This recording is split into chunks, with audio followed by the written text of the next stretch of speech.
Hello students, I am doctor Hina और आज हम कंटिन्यू करने वाले हैं जीएम काउंटर को। इससे पहले हमने जीएम ट्यूब पढ़ लिया है। जीएम काउंटर का प्रिंसिपल, उसकी कंस्ट्रक्शन और वर्किंग का कुछ पार्ट कर लिया था। हम लोगों ने इससे पहले जो किया था मैं क्विकली रिकॉल करवा देती हूँ आपको। GM count here your GM tube. ये जीएम ट्यूब होती है, ये बहुत हाई पोटेंशियल पे जीएम काउंटर काम करता है। ये कंस्ट्रक्शन पार्ट आपके पास दिया हुआ है। जीएम ट्यूब है, ग्लास बीड है, सेंट्रल वायर है जो टंगस्टन की है, आउटर जो कवर है that is your metal case, और ये कैथोड की तरह एक्ट कर रहा है। This is your positive potential anode की तरह एक्ट कर रहा है। ये कैपेसिटर है, ये रेजिस्टेंस है, इसके थ्रू से आउटपुट लेते हैं and this is counting circuit for counter.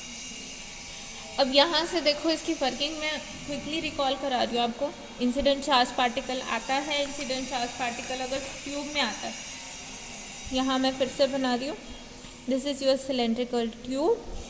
इस तरह सेंट्रल वायर है एनोड, आउटर कैथोड है, ये माइका विंडो है। इंसिडेंट चार्ज पार्टिकल सी यहाँ आता है, यहाँ आएगा तो यहाँ आयनाइजेशन प्रोड्यूस करेगा। Electron will start moving hair. Electron move करेंगे तो वो फर्दर क्या करेंगे, आयनाइज करेंगे। आयनाइज करेंगे तो वो अवलांच प्रोड्यूस होगा, जिसे आप ट्रांसप्लांट अवलांच कहते हैं। बहुत ज़्यादा मल्टीप्लिकेशन होगी, ये रास्ते में जितने भी हैं मल्टीपल अवलांच प्रोड्यूस होंगे। साथ साथ ये जो इलेक्ट्रॉन हैं, कुछ इलेक्ट्रॉन इस गैसियस मीडियम में एब्जॉर्ब होंगे और फर्दर फोटो इलेक्ट्रॉन प्रोड्यूस करेंगे। वो फोटो इलेक्ट्रॉन फर्दर क्या कर सकते हैं, गामा एमिशन होगी।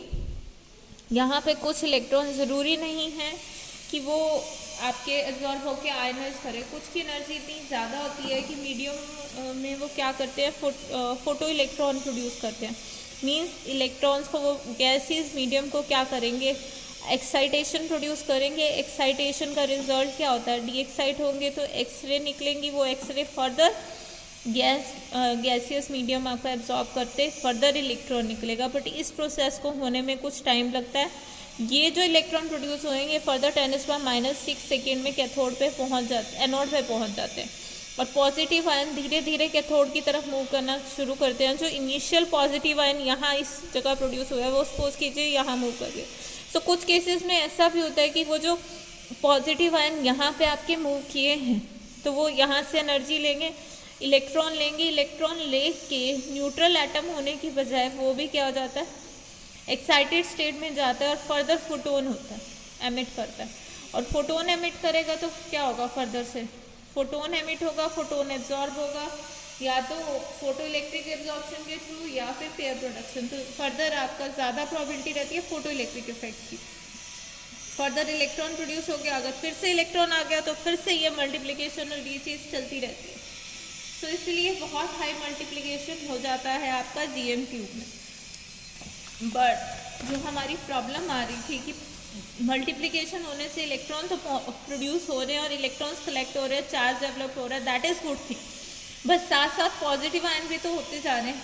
वो पॉजिटिव आयन इलेक्ट्रॉन तो फटाफट मूव करके यहाँ जो पॉजिटिव आयन क्रिएट हुए थे वो धीरे धीरे ऊपर मूव कर रहे थे, और उन पॉजिटिव आयन को अपनी इलेक्ट्रॉन तक पहुँचने के लिए सफिशिएंट टाइम रिक्वायर्ड होता है, और वो इंटरमीडिएट पोटेंशियल को क्या कर देते हैं, कम कर देते हैं, जो जीएम ट्यूब का होता है। देखो ये कैथोड, बीच में एनोड, पॉजिटिव आयन यहाँ है, यहाँ पॉजिटिव पोटेंशियल है, यहाँ नेगेटिव पोटेंशियल है। इनके बीच में एक लेयर की तरह वो एक्ट करते हैं और इफेक्टिव पोटेंशियल आपका ड्रॉप हो जाता है। और हमारा काम है कि इस पॉजिटिव शीट को रिमूव करना, और इसी रिमूवल को हम उस प्रोसेस को क्या कहते हैं, क्वेंचिंग, जो आज हम पढ़ने वाले हैं। क्वेंचिंग 2 टाइप्स की होती है आपके पास। First one is your external quenching. External quenching तो बहुत सिंपली है, नो सेंसर। इसके लिए हम एक एक्स्ट्रा सर्किट लगाते हैं हम जीएम ट्यूब के बाद।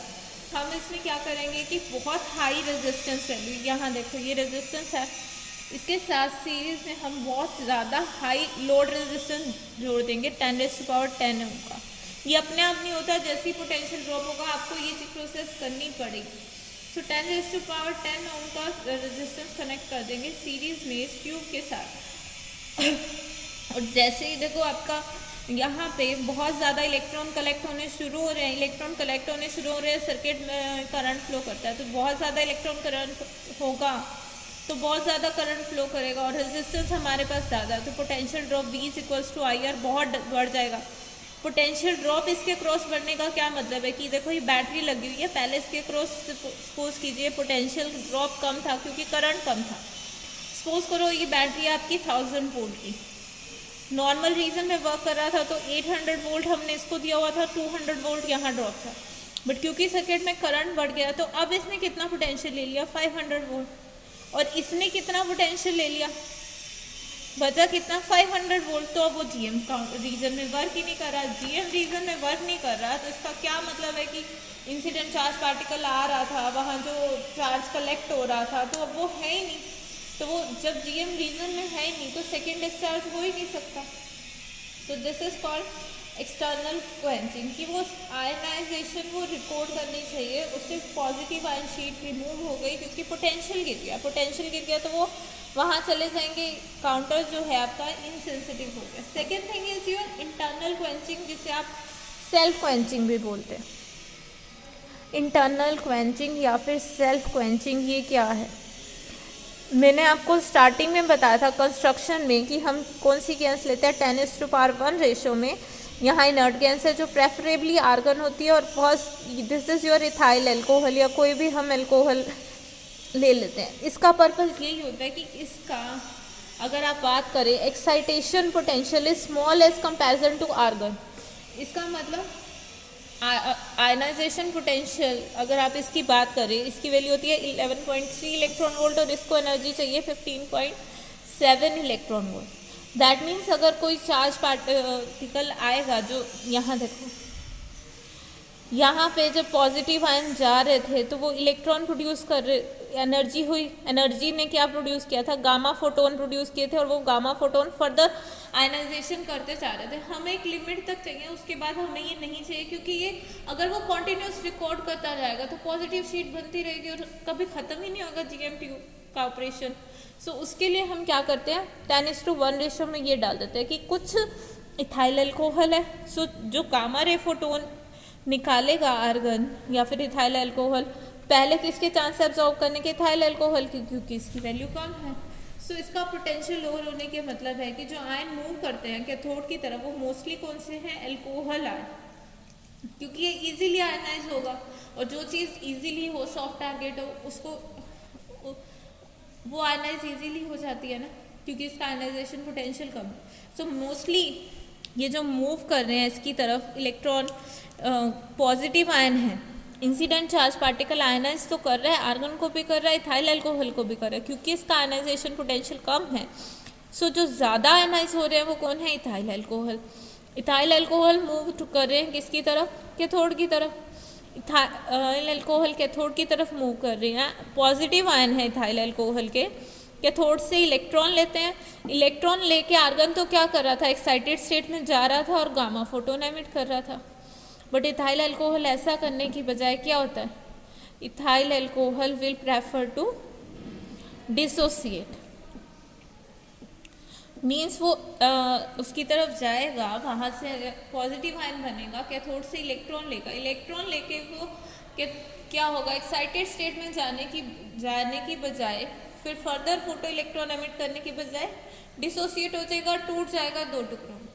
और अगर हमारे फोटो इलेक्ट्रॉन यहाँ से निकलने बंद हो गए, गामा फोटोन नहीं निकला, तो फर्दर इलेक्ट्रॉन कहाँ से निकलेंगे, तो ये प्रोसेस रुक जाती है।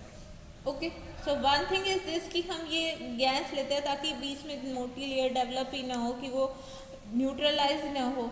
Okay, so one thing is this. Second thing is कि मल्टीपल पल्सेस ना प्रोड्यूस हुए, कि जैसे जैसे पोटेंशियल कम होता जा रहा है, उस केस में हम क्या करते हैं कि इथाइल अल्कोहल डिसोसिएट हो रहा है तो धीरे धीरे करके तो ख़त्म हो जाएगा, तो मेटल डिग्रेड हो रहा है। सो इसके लिए हम क्या करते हैं, क्योंकि ये जो ऑर्गेनिक वेपर है इथाइल अल्कोहल डिसोसिएट हो गया, ख़त्म हो गया, अब और चार्ज पार्टिकल आएंगे, एक स्टेज तो ऐसी आएगी कि ये 1% ख़त्म हो जाएगा। सो इस ट्यूब की कुछ लाइफ होती है।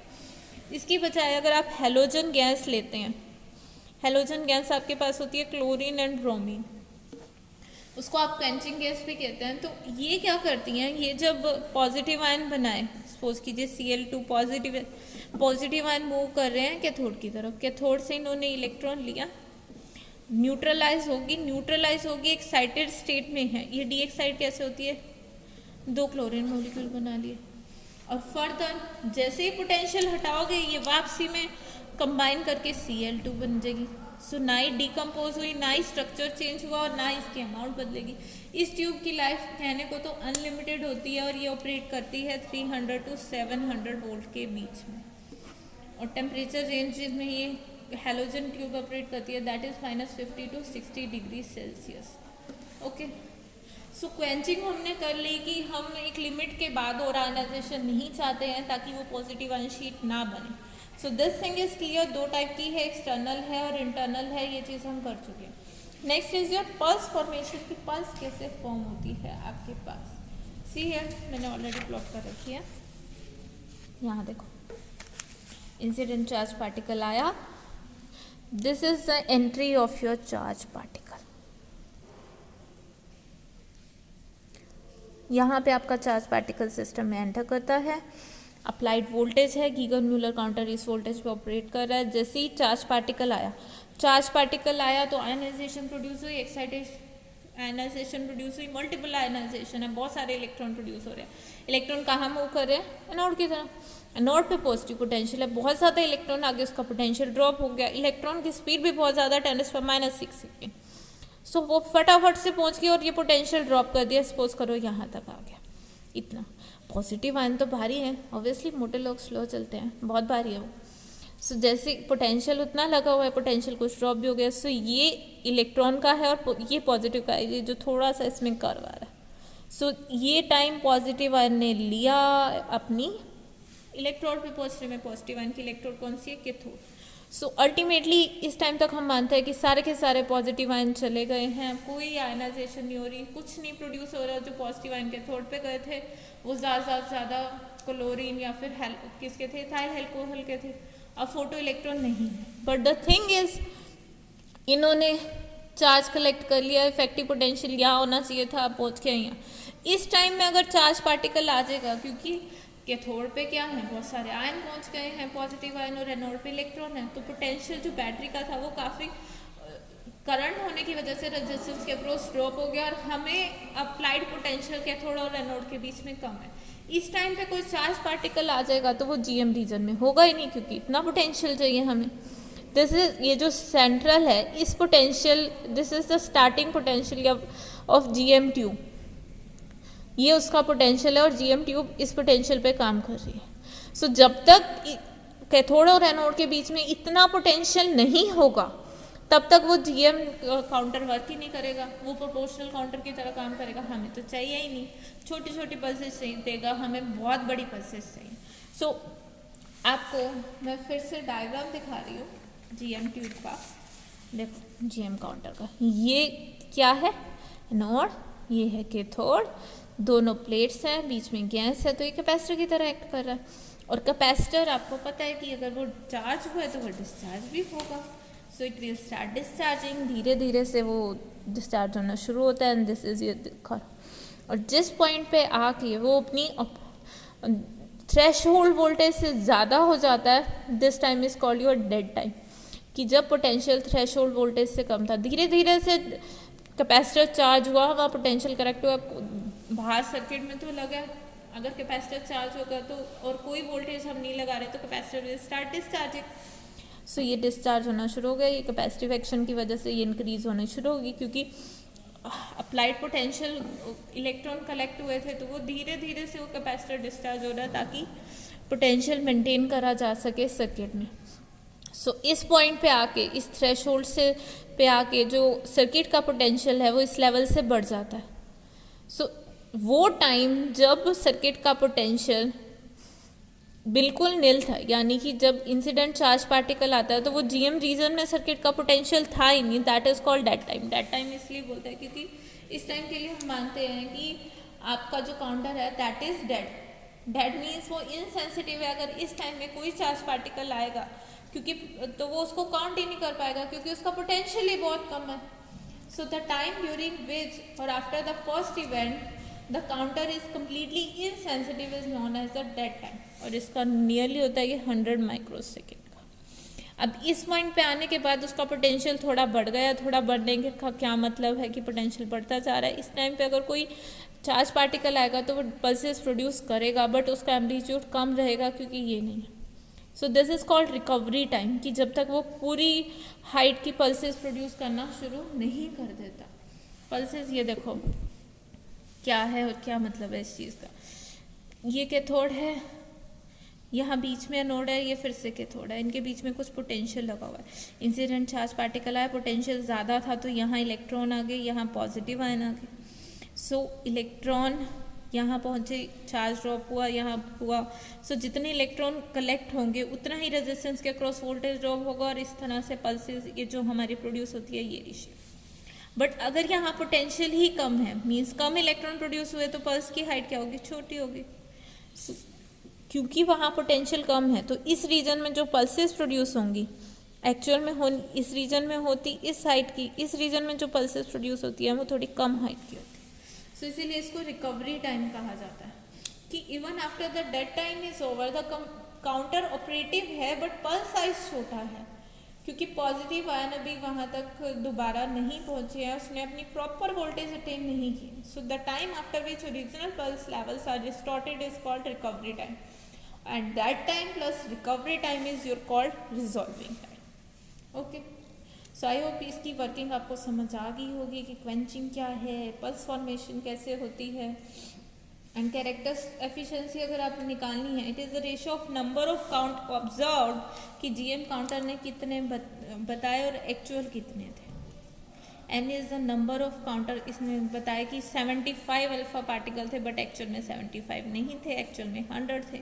So actual, so this is called efficiency, क्योंकि अगर कोई पार्टिकल मान लो उसकी स्पीड ज़्यादा है, वो रिजॉल्विंग टाइम के बीच में आ गया या डेड टाइम में आ गया तो वो नहीं बता पाएगा ना आपका counter. Okay, so this is the basic working quenching and dead time recovery time pulse formation की, किस तरह पल्स फॉर्म होती है। अब एक चीज़ रह गई है इसमें, that is your characteristic call. जो मैंने आपको कहा था ना कि यहाँ जीएम ट्यूब ऑपरेट करना शुरू हो जाती है, बट हम इसको इस वोल्टेज पे रखते हैं। वो क्या है, यहाँ से देखिए, यहाँ काउंटिंग रेट है कि अगर हम पल्स वोल्टेज को यहाँ लगाते हैं या यहाँ लगाते हैं, एक सर्टेन वोल्टेज के नीचे तो वो ऑपरेट ही नहीं करता। ये वो रीजन है जहाँ वोल्टेज है जहाँ से जीएम रीजन होना शुरू होता है। उसके बाद जैसे जैसे आप वोल्टेज बढ़ाएंगे आपकी काउंटिंग बढ़नी शुरू हो जाती है। देखो जैसे यहाँ है, काउंटिंग बढ़नी शुरू हो जाती है। इस रीजन को हम कहते हैं गीगर थ्रेशोल्ड। इस रीजन से आगे वाले रीजन में आपका जीएम काउंटर ऑपरेट करना शुरू करता है। यहाँ मल्टीप्लिकेशन होगी, प्रोपोर्शन काउंटर से आगे होता है ना, रीजन ऑफ लिमिटेड प्रोपोर्शनैलिटी, कुछ उस तरह का रीजन है। सो ये जहाँ पे आपका प्लेट्यू आ गया, इस रीजन के बीच में हम अपनी जीएम वोल्टेज को रखते हैं। ये गीगर थ्रेशोल्ड है। यहाँ ब्रेकडाउन वोल्टेज, अगर इस रीजन से ऊपर अगर आप वोल्टेज अप्लाई कर देंगे तो क्या हो जाएगा, कॉन्टिन्यूस डिस्चार्ज। सो इन दोनों के बीच में हम रखते हैं, और ये plateau near about 200 volt wide होता है और उसका स्लोप बहुत कम है। इसके बीच में हम रखते हैं, और ये जो लेंथ है या इसके स्लोप का प्लेट्यू है, डिपेंड करता है कि हमने फिलिंग गैस कौन सी ली है, सेंट्रल वायर कौन सी है, नोड कौन सा है। ऑब्वियसली डिपेंड करेगा क्योंकि वही मल्टीप्लिकेशन प्रोड्यूस करता है। सो जो मेन फीचर है जीएम काउंटर का, that is it is very sensitive device for detecting charge particle. बहुत ज़्यादा पल्सेस प्रोड्यूस करता है, और इसमें ज़्यादातर हम एम्पलीफायर लगा लेते हैं, बट पल्स हाइट इतनी ज़्यादा होती है कि अगर सफिशिएंट आयनाइजेशन है तो एम्पलीफायर की जरूरत नहीं होती। एम्पलीफायर गामा रेडिएशन या उसके लिए होता है, क्योंकि गामा रेडिएशन को अगर डिटेक्ट करना है तो वो बहुत कम आयनाइजेशन प्रोड्यूस करती है। बट इसकी दिक्कत है कि फीचर इसमें मेन ये है कि जो पल्स साइज है वो इंडिपेंडेंट है इनिशियलाइजेशन का, क्योंकि इतनी ज़्यादा मल्टीप्लिकेशन है कि फ़र्क नहीं पड़ता कि एक प्रोड्यूस हुए दो। सपोज कीजिए ultimately you are getting 5 lakh electron. So initially 10 produce हुए हैं या 100 प्रोड्यूस हुए हैं, 5 लाख में ऐड करोगे तो डजेंट रियली मैटर ना। सो इनसेंसिटिव टाइम बट इसका ज़्यादा है कि 100 माइक्रोसेकेंड हमें वेट करना पड़ता है। This is also a main feature. But इसकी अगर क्लोरीन गैस डालोगे तो लाइफ इनफाइनाइट है। सो एडवांटेज क्या क्या है जीएम काउंटर की? फर्स्ट ऑफ ऑल तो ये अल्फा बीटा किसी को भी डिटेक्ट कर सकता है। ज़्यादा हम इसका यूज़ करते हैं कॉस्मिक रेडिएशन को डिटेक्ट करने में, क्योंकि उनकी आयनाइजिंग पावर लो होती है, एनर्जी कम हो चुकी होती है। ये इतना सेंसिटिव है वन थिंग कि एक सिंगल आयन पेयर भी अगर प्रोड्यूस किया तो जीएम काउंटर बता देगा। Okay, pulse height it is independent of nature and energy, कहीं ना कहीं ये प्लस साइज है इसका।